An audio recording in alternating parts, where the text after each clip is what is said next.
An İbni Ömer radıyallahu teala anhuma. Hazreti Ömer'in Abdullah diyen oğlu aydiye bir ceng meydanınadık diye kafirli bilen çalışıp duduk. Katı kırışıp duduk.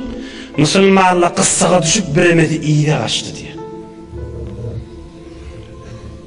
Sonra Ra'aytu Ammar ibn Yasir radıyallahu teala anhuma ala sahra وقد أشرف يصيح يا معشر المسلمين أمن الجنة تفرون أنا عمار بن ياسر هلموا إلي. Bir kıssağa düşüp Müslümanla kaçıp bariyaka Ammar ibn Yasir'i gördüm. Bir büyük ulukon daşın üstüne, bir sahran üstüne bir deferek yeri çıkıp sahabelara bakıp Müslümanlara bakıp kıygırdı. Hay Müslümanlar cennetten kaçıp bariyağınız mı? İnhemin Ammar ibn Yasir gelin bana kaşın evi süreyleyin deyip kıygırdı. İyidin ama deysene. Vah Ammar ibn Yasir de ocra oluptur deysene.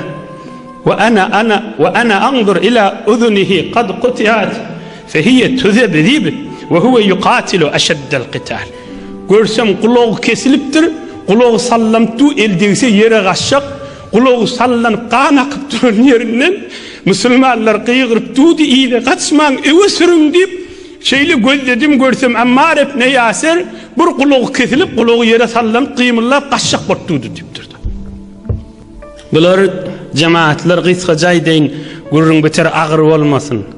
Sada jay deyin sadalık kavlattır. Bular insanmış. Sada cemaat şoda. Bular adammış. Bular adamçılıkta beyikmiştikler. Bular insanlıkta beyikmiştikler.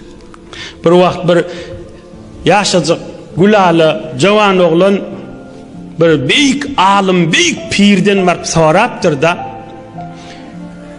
büyük veliyullah deyiptir, büyük adam deyiptir. Sofçılık kıyın mı, ya ilmin idinle gezmek kıyın mı deyiptir. Kan cemaatta varmış da, ol barakan içinde soraptır da. Sofçılık kıyın mı, ya ahunçılık, mollaçılık, kan ilim yığınma kıyın mı deyiptir. Ama ol büyük adam aydıptır.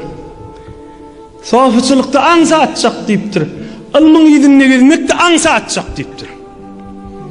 Şunu yadından çıkarma, adam olup gezme kıyın zat yana deyiptir. Her gaysınna ol insan molla gez deyiptir. Adam molla gez deyiptir. İnsaniyetin yukarıda olsun deyiptir. Adam karşılığın yukarıda olsun deyiptir. Allah insanın insançılığına ceza veriyendir deyiptir. Allah adamın adam karşılığına ceza veriyendir deyiptir. Ve Allah adamın peline onun son amalına vara ceza veriyendir deyiptir. Din gurrunun manzışılar. Sadece düşünmesi ve Türkmençe de aydılık durdu. Hazreti Ammar ibn Yasir adammış bula. Tüys bir hürmetli, kerametli insanmıştıklar. İnsan öz insaniyetin yürüsü beyklatta. İnsan öz insanlığın yürüsü, adam öz adamlığın yürüsü, yani pelini, zannını yaman etmese, şunu öyle keramet deydiği de. Yani doğruca adam olup gezmek öyle keramet de.